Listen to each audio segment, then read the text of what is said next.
अस्सलाम वालेकुम, आप देख रहे हैं उर्दू पॉइंट। मेरा नाम बिलाल अब्बासी है। मौजूद हूँ इलेक्शन कमीशन ऑफ पाकिस्तान के बाहर। 8 साल से तहरीक इंसाफ का जो फ़ॉरेन फंडिंग का केस चल रहा था, बिलाखिर आज उसका फ़ैसला आया है और फ़ैसला इमरान खान के हक़ में भी नहीं आया और इमरान खान की पार्टी के हक़ में भी नहीं आया। पाकिस्तान तहरीक इंसाफ और इमरान खान ने जो बयान हल्फी दिया था वो इलेक्शन कमीशन ऑफ पाकिस्तान ने झूठा करार दे दिया है और कहा है कि 54 से ज़ायद शख्सियात से फ़ॉरेन फंडिंग हुई है। मेरे साथ मौजूद है पाकिस्तान तहरीक इंसाफ के रहनुमा फ़ारूक हबीब साहब। ये इलेक्शन कमीशन में मौजूद थे, केस को भी परसू करते रहे हैं और इन्होंने पाकिस्तान पीपल पार्टी और पाकिस्तान मुस्लिम लीग नून पर भी फ़ॉरेन फंडिंग का केस किया। फ़ारूक साहब, बहुत शुक्रिया। पहले तो ये बताएं, जो आपके खदशात थे, शुबात थे, जिसका आप इज़हार कर रहे थे कि हमारे हक़ में फ़ैसला नहीं होने जा रहा, क्या समझते हैं आप? नहीं, देखें, बुनियादी तौर के ऊपर तो ये कहते थे ये फ़ॉरेन फंडिंग का केस है, पार्टी बैन होने जा रही है, पार्टी पर पाबंदी लगने जा रही है, इसके मेंबरान डिस्क्वालीफाई होने जा रहे हैं। इस किस्म का कोई फ़ैसला नहीं आया।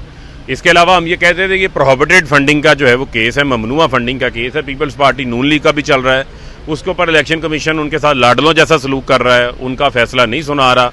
ये भी जो इन्होंने फ़ैसला दिया है, इस फैसले को भी हम चैलेंज करेंगे, क्योंकि हमारा तमाम तर पैसा जो है वो बैंक अकाउंट्स के अंदर आया है। कोई ऐसी चीज़ नहीं है जो छुपाने वाली हो और हमें पैसा जो है वो बैरून मुल्क पाकिस्तानियों ने भेजा है। तो इलेक्शन कमीशन की बायसनेस के बारे में हम पहले ही इज़हार कर चुके हैं कि इलेक्शन कमीशन जो है वो बायस्ड है, तो लिहाजा इस फैसले को भी चैलेंज करेंगे। और जो कहते हैं मिस डिक्लेरेशन, इमरान खान ने ऑडिटेड अकाउंट्स जमा करवाए हैं और इमरान खान की मिस डिक्लेरेशन इलेक्शन कमीशन जो है वो डिक्लेयर नहीं कर सकता, क्योंकि ये उनके ज़ाती अकाउंट्स नहीं हैं, ये पार्टी के अकाउंट्स हैं।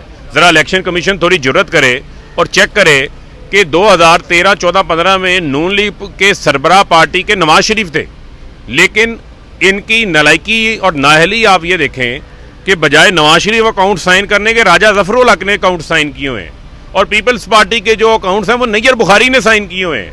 ये तो हाल है आसिफ अली जरदारी और नवाज शरीफ से भी जुर्रत करके पूछे ना कि उनके अकाउंट्स किसने साइन किए हुए हैं।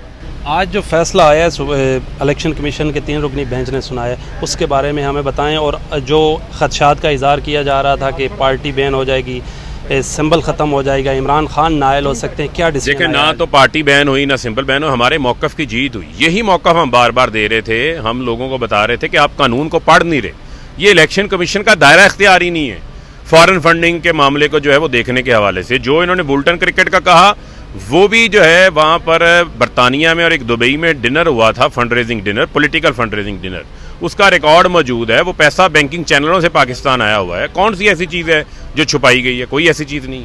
फाइनेंशियल टाइम्स की रिपोर्ट आई है 2 दिन कबल। फाइनेंशियल टाइम्स की एक प्लांटेड स्टोरी है। फाइनेंशियल टाइम्स को भी जो है वो मनसूख करने जा रहे हैं। उसके ऊपर भी उन्होंने जो है वो बड़ी जो हकाइक को तोड़ मरोड़ के पेश किया है। उन्होंने कहा ये चैरिटी मैच था, और चैरिटी मैच तो था ही नहीं। चैरिटी मैच के ऊपर तो पैसा ही नहीं इकट्ठा हुआ।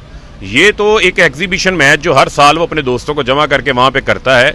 उसके बाद एक प्राइवेट डिनर था जिसमें 15 से 20 लोग शामिल थे।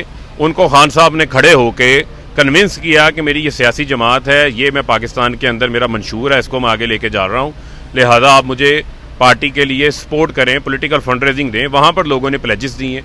ना तो ये क्रिकेट मैच के दौरान को पैसा इकट्ठा हुआ है, ना ही क्रिकेट मैच जो है वो पीटीआई की फंड रेजिंग के लिए था। वो वुल्टन क्रिकेट क्लब का एक नुमाइशी मैच था जिसको उन्होंने तोड़ मरोड़ के जो है वो पेश किया कि यहाँ पर फंड रेजिंग हुई है। वहाँ पर फंड रेजिंग नहीं हुई थी, वो एक डिनर था।